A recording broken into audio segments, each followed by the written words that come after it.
Yo! Ako si Zaki at eto na naman ang panibagong episode ng Zaki Reacts. Ang papanuurin natin ngayon ay request ng isa sa mga nagko-comment sa akin, Tats versus Marshall. 8 years ago na to. Kumbaga natatandaan ko tong battle na to dahil sa linya ni Sak Maestro na nagsalpo ka ng mga tamod ko na parang Tats versus Marshall. Yun yung pinaka natatandaan ko sa battle na to. I mean, kaya ako siya natatandaan. So, 8 years ago na rin itong battle na to, hindi ko na to napapanood. Or baka nga hindi ko pa to napanood eh.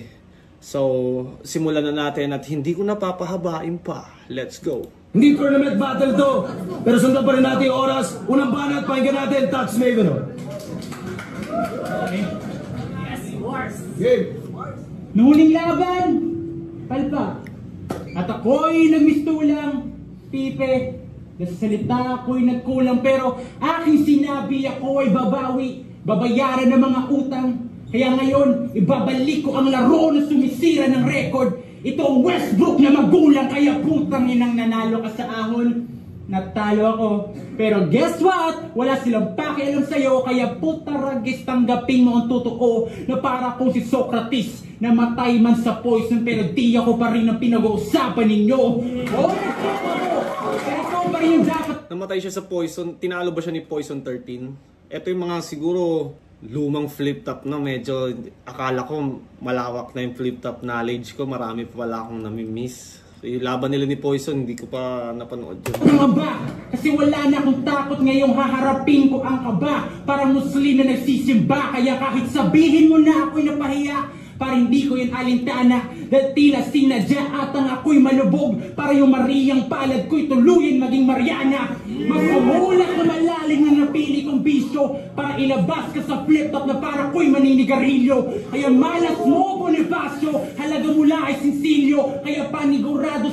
Halaga mo lang ay sinsilyo. Kung tama yung pagkakaintindi ko, barya ang meaning ng sinsilyo. Sa Spanish ata yan.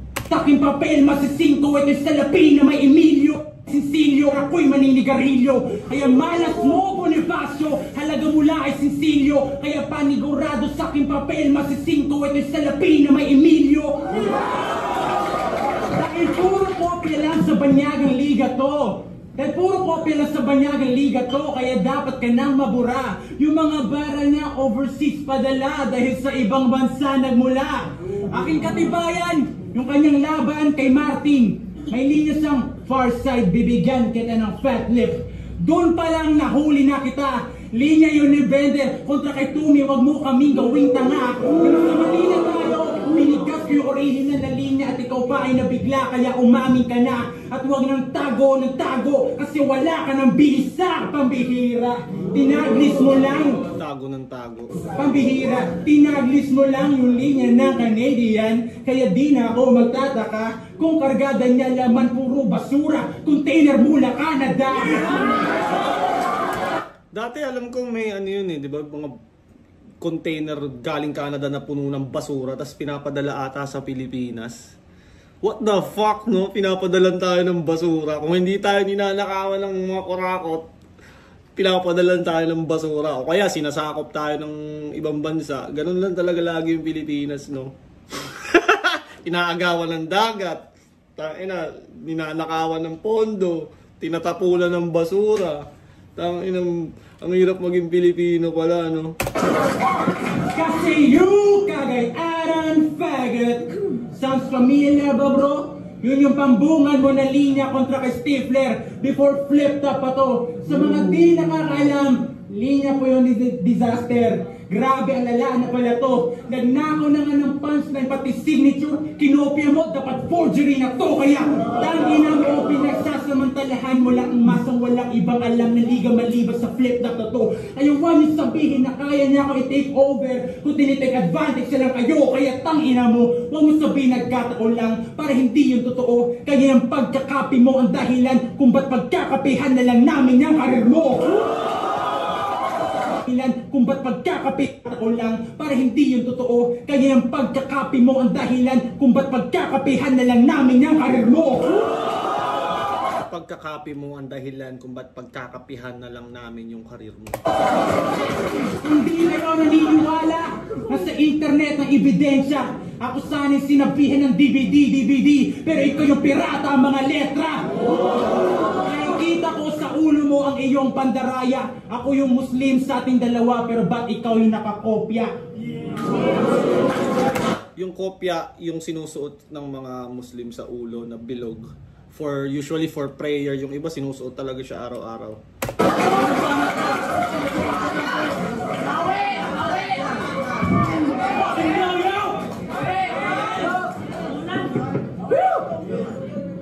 No! Different ways! 082 magnitude! Pakusganay! Oro mata! Mga event na tingin ko dati ay ulap. Gusto kong makabattle sa Flip-Top Mindanao. Kaya sa pag-ensayo ako'y napuyat.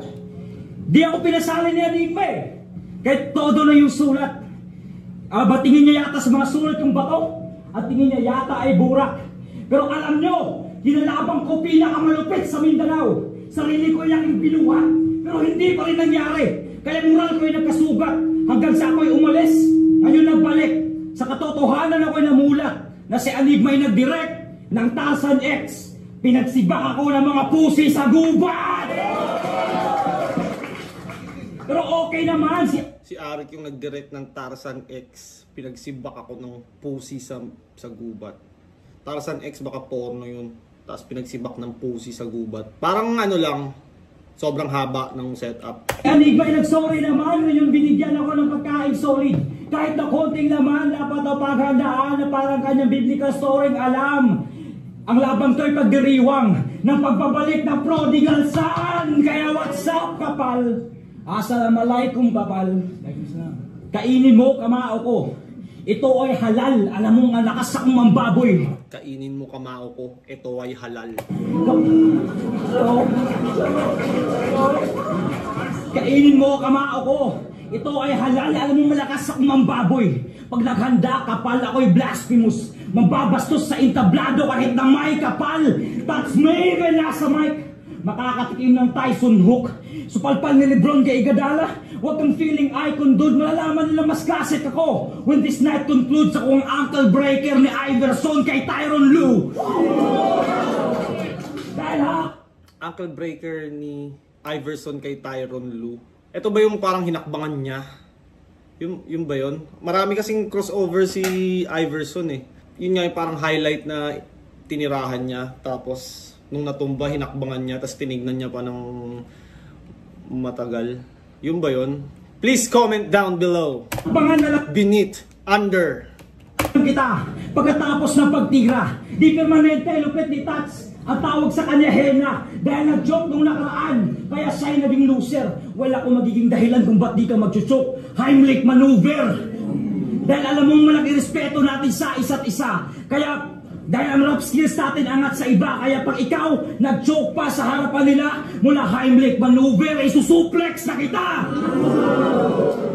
Hindi ko gets yung Heimlich maneuver. Minsan talaga pag kunyari hindi mo gets yung punchline or yung reference, minsan pwedeng hindi siya malakas pero para sa mga nakakaalam exact nung sinasabi niya, malakas yun. Siguro. Patunayan mong malupit ka sa pag-rap at hindi lang sa beat. Ayoko sabihin lumaban ako ng week after week. Papatayin pa rin kita, pero dapat mong malaman na pangit ang mamatay ng walang kalaban-laban.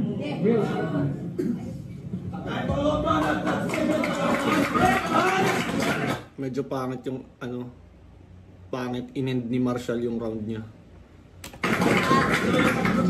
Duda na ang lahat sa iyong kredibilidad. Parte ng pagkatao mo'y kasaysayan na di na nagahad. Kasi ang Marshall Bonifacio ay isang peking pangalan na ginamit ni Ninoy Aquino para makabalik dito sa Pinas. So may kaugnayan yun sa iyong abilidad. Natama lang pala na Marshall Bonifacio ka kasi peke ang ginamit para lang makalipad. Kaya wag na peke ang ginamit para abilidad. Natama lang pala Aquino para makabalik. Marshall Bonifacio ay isang peking pangalan na ginamit ni Ninoy Aquino para makabalik dito sa Pinas. So may kaugnayan yun sa iyong abilidad. Natama lang pala na Marshall Bonifacio ka kasi peke ang ginamit para lang makalipad. Kaya wag na pumalag sapagkat alam na nalakpad. Aquino para makabalik. Marcel Bonifacio ay isang peking pangalan na ginamit ni Ninoy Aquino para makabalik dito sa Pinas. So may... Yun pala yun, yung Marshal Bonifacio. Peking pangalan ni Ninoy Aquino para makabalik siya ng Pinas. Di ko alam yun kaugnayan yun sa iyong abilidad na tama lang pala na Marcel Bonifacio ka kasi peke ang ginamit para lang makalipad. Kaya wag na pumalag sapagkat napapailing si Marshall no? Siguro yun nga, nagandahan siya sa punch. Na lang makalipad. Kaya wag na pumalag sapagkat alam na lahat ng storya na si Marcel Bonifacio mamamatay din sa kanyang paglapag kaya basag. Kasasapak na kaya kong pabalikin sa mas na mantikada kasi pag ang kaliwa umasa sabog Plaza Miranda. Kaya huwag kang magkastang batas dito Marshal para huwag mo nang ipilit dahil katunggali mo ay matalino Pilipino ang paghari ng Marshal o hindi na mauulit. Kaya Marshal Lohod at si Marshal Lohod na si Mr. Mabayo yung maging straight ka na lalaki sobrang layo. Siya ay pamin, hindi raw siya bading pero para umamin yung gago binigay ko sa kanya ang unang titik ko para si Mr. Mabayo tuluyan ng mabayot at magaling ka daw na vokalista yan ang sabi ng yung katropa gay jokes bigla no? Pero yung plot twist bongga biretera pa lang na nota pero teka di ko ginagawang katatawanan ng iyong kasarian kaya huwag kang maloka dahil ang iyong kabadingan ay ginawa ko lamang obra ito likha ni Lino Broca. Pero balik tayo sa pananalanta hanggang si Mabayo hindi na makatayo kaya tingnan natin kung magiging tight ka pa pagkatapos kitang mabayo kasi mga barok. Tignan natin kung maging tight ka pa pagtapos kitang mabayo. Patok mga barok, may barok, mga likha, may pangkatok kaya dinadaan na lang yung linya. Sige tabo kasi ano silbi ng pagiging lirikal kung wala namang tinatamaan? Sa doon si Emelianenko, GM ng Nuggets, puta wala namang yung kinalaman. Kaya katulad ka lang sa isang lalaki na pagdating sa kumprontahan, nakala mo kung sino umasta. Puro bantahan ay kay tutumba, pero lumanding na sapak wala. Dahil sa pambano na estilo, doon ka na sanay, walang koneksyon sa linya, parang bahay ng kadamay.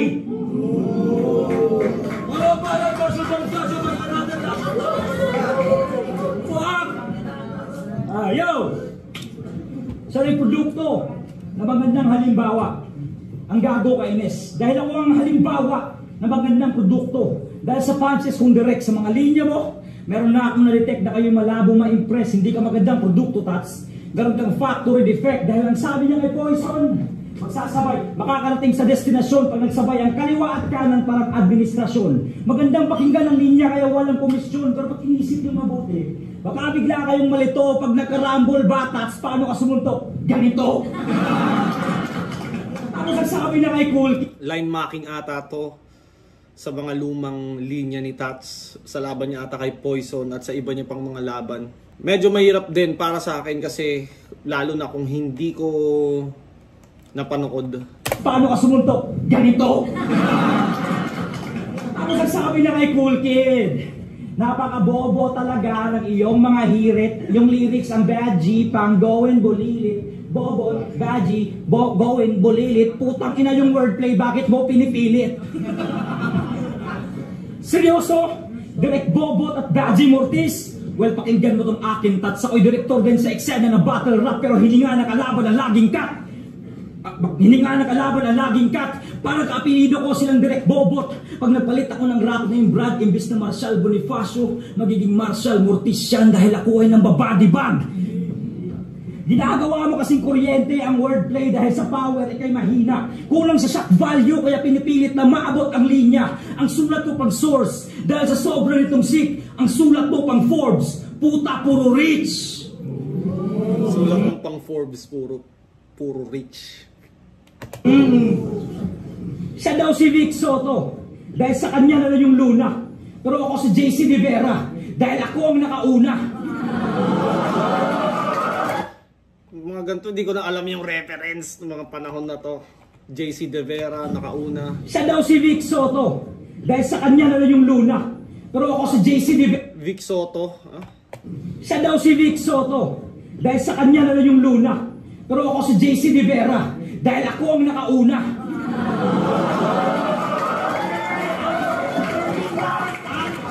Hindi ko na alam yun. Pero yun nga, Vic Soto, Pauline Luna, mag-asawa. At siguro another boyfriend ni Pauline Luna yung tinutukoy niya dito. May one loss na punta ka dyan, son, kung saan panalo ang tuna. Pero ako magpapakapating kaya ang talo ay tuna. Pagpungusta daw sa kanya. Pero ako magpapakapating kaya one loss na punta ka dyan, son, kung saan panalo ang tuna. Pero ako may one loss na punta ka dyan, son. May one loss na tong taga Jensan. Kung saan panalo ang tuna. Kung saan panalo ang tuna. Panalo ang tuna sa Jensan. Tama. Yun ba yung ano? Tuna, literal yung isda. Pero ako magpapakapating kaya ang talo ay tuna.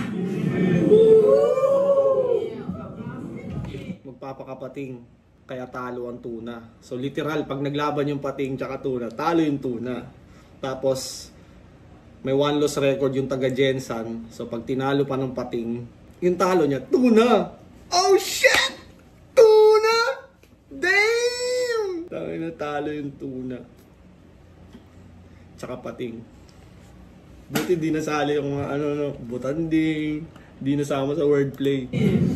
Pagpungusta daw sa kanya, panalo na daw. Sigurado ang swerte dahil grabe sumuntok. Malapakyaw, gago hindi pwede.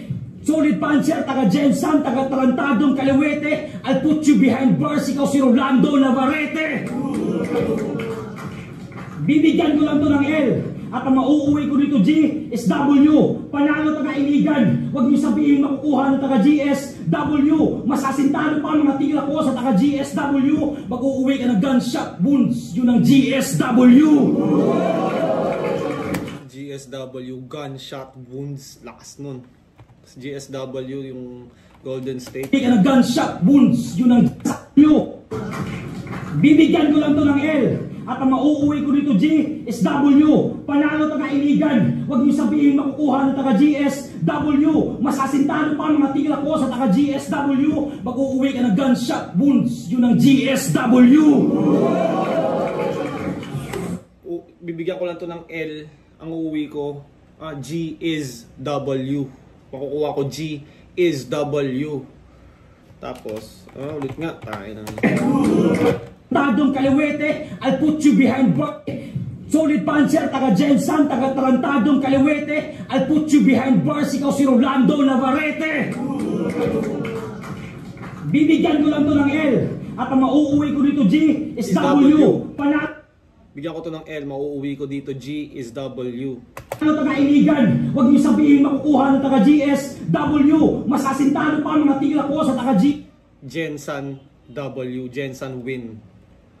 GSW, mag-uuwi ka ng gunshot wounds. Yun ang GSW. Galing ang laro niya sa GSW. Galing, gunshot Sick daw wounds. itong taga Jensan. Pero ngayon siya'y na-killed. Pinatunayan ko lang na nasa Iligan ng air.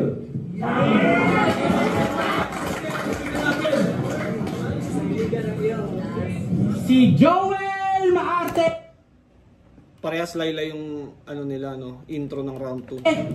Kaya huwag mo subukang umangas, umagas ng tore, baka bigyan kita ng famas, di ka makatakas, di mo mababantayan ang mga aking pinuputok, kaya nakakatawang martial ka, pero di mo makontrol na pumapasok sa loob. Ito sa iyo ang tutuldok, at wala nang teka-teka, sako na sa paggawaan ng paputok, sabogan yung bodega. Buhay mo'y kinumpis ka, total wala namang kwenta, at pasensya di na mababawi yan Joel, parang alahas ni Imelda! Kaya tinutulugan lang daw siya ng tao, mga bara niya dinidedma. Tinutulugan ka lang ba talaga nila o sadyang nakakaantok ka lang punyeta? Di ba naniniwala ka si real, recognize real sa pagkuha ng crowd, ganun din naman yung tema. At sila yung mga tunay Kulay violet si Tats no? Dito sa color gray. na sumusuporta kaya tanungin mo sa sarili mo na sa kanino ang problema. Nasa sa iyo! Na nakakabagot panoorin ng tarantado na to. Kung ako nakakatanggap ng hiyaw, siya po kasi nakakabato! Kung ako nakakatanggap ng hiyaw, siya, bu, kasi nakakabato. Simplex. At puro reklamo ba? Kung ba't sa flip top pinatryout siya?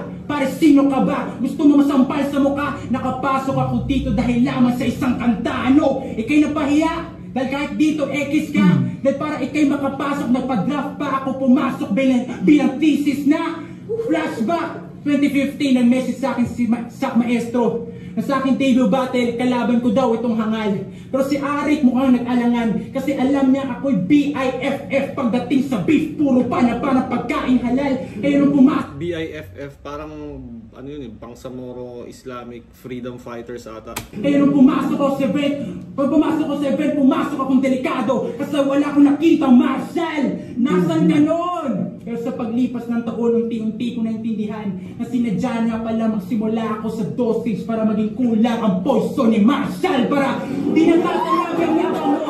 Kaya na to. Dosage poison ni Marshall. Nasa isang kanta na sa flip, dalawang kanta uprising, tatlong kanta sa gig, sa mga gig sa gig, kasama ko ano, mayabang na din ba ako? Si Pokrato na ba ako sa akin sinasalita? Gagawa mo ko'y turing na mayabang dahil sa di mo magawa. Dahil uhaw ka sa atensyon, kaya dalawang beses kang bumatin. Gusto talaga siya'y kabiliban. Kaso gago, di mo kami masasayko kat ikay taga-iligan. Kay ganing si Bisayang ako. Buti nga gamay, kabulo ko kings ako sa'yo ang papatay. Kaya lumipat lang siya ng Cebu para maging best import. Yung palusot mo na yung hilaw. Lumipat ka ng Cebu dahil alam mo may tax maven sa Mindanao. Lumipat ka ng Cebu kasi may tax maven sa Mindanao. Hindi tao ang pangalan. Pag sa akin ka nakapangkat, sobrang nakakatawa. Sobrang saya ni Marshall. Best import. Yung palusot mo na yung hilaw, lumipat ka ng Cebu dahil alam mo may tax maven sa Mindanao. Hindi tao ang pangalan. Pag sa akin ka nakapangkat, sobrang nakakatawa, sobrang kapal na mukha, pero takot matabunan ng tax. Lakas ni Tats, ang lakas ng huling haymaker niya na yun.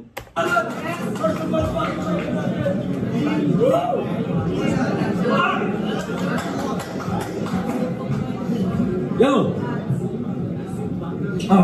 Kinuha ka ni Enigma sa uprising dahil okay ka. Pero sinama ka sa pag-aalsa, tila baka kudeta. Pero naghihingalo ka sa binigay niya poison. Tapos tinapat ka sa akin. Tsugi ka, imbis na kudeta, naging kudegra. Nung nasa Manila kami, nag-cypher aming team. Tigla-16 na bara. Palupitan ng 16s. Malupit ang verse ni Tats, kaso di niya natapos. Bigla kaming napailing. Kinulang siya ng 3 linya dahil nag-choke siya sa 13. Yung storya, sa laban niya kay Poison, ayaw daw niyang ulitin. Dapat wala daw 13 story, parang palapag ng building. Dahil na-depress tong sayang hindi ko napanood yung Tats versus Poison, no? Mas relate sana ako eh. Kasi maraming angle si Marshall versus...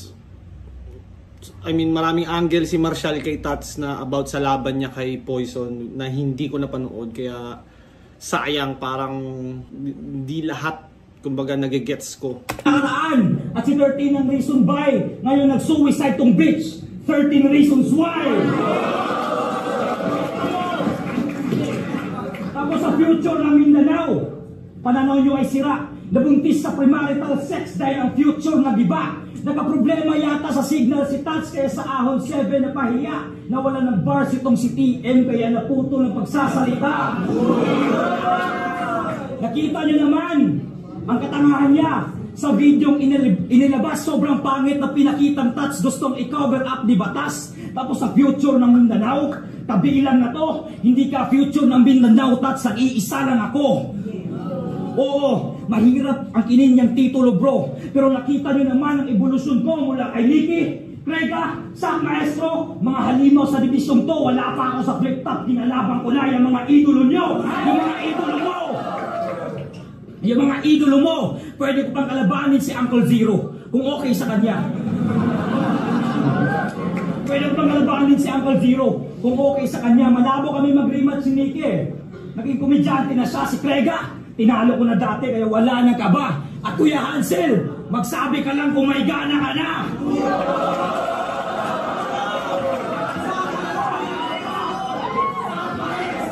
Alam ko naglaban sila, di ba? Tapos hindi handa si Sak. nanalo si Marshall ata.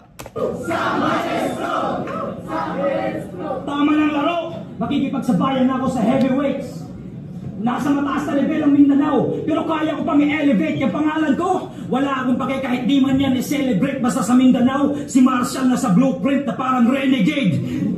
Dahil matagal na inaabangan ang solido kong galaw. Sa wakas, nakalaban ako dito sa Davao. I may be based in Sibunao, but I need Davao to represent for Mindanao. Respect the past, I am the future, and I always fight now.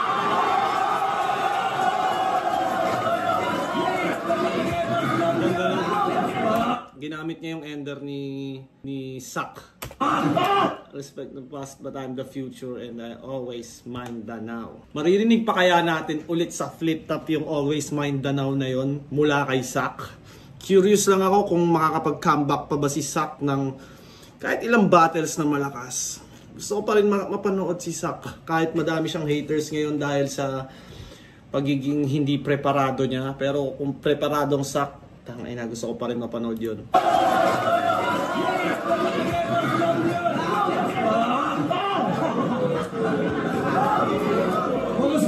Saya nila parehas. Ganun talaga yung feeling pag alam nyong maganda yung laban. Kahit sinong panalo, maganda yung laban. Ang sarap ng feeling na nandyan sa stage, nakapagpaingay kayo ng crowd na entertain nyo silang lahat dahil sa performance nyo. Bilang rapper, isa yun sa pinaka best feeling na syempre mas maganda pag panalo ka, pero kumbaga good vibes din yan, good energy yan sa stage na makita mong masaya yung mga fans dahil sa performance nyo. 3, Tax Maven versus Marshall Bonifacio. Yun yung mga laban. Napagalaw tayo lahat.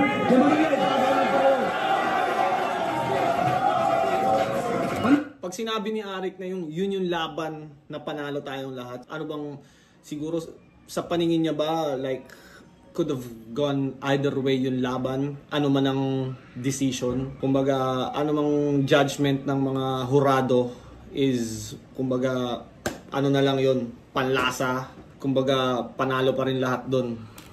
Tangina, pinahaba pa eh, no? Pinilit i-breakdown, tapos doon pa rin bumagsak. Panalo lahat at syempre lalong panalo yung Mindanao Division. Ang boto nga lang ng hurado 3-2 para kay Tax Maven.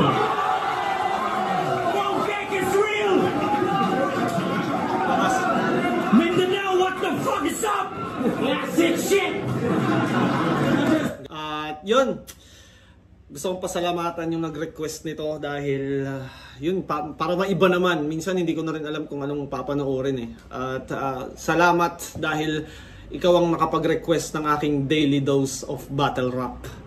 At keep on requesting, keep on commenting, mag-engage kayo at syempre mag-subscribe kayo sa channel ko. Isa yan sa pinakamalaking gasolina para sa akin. At suporta nyo. Yun!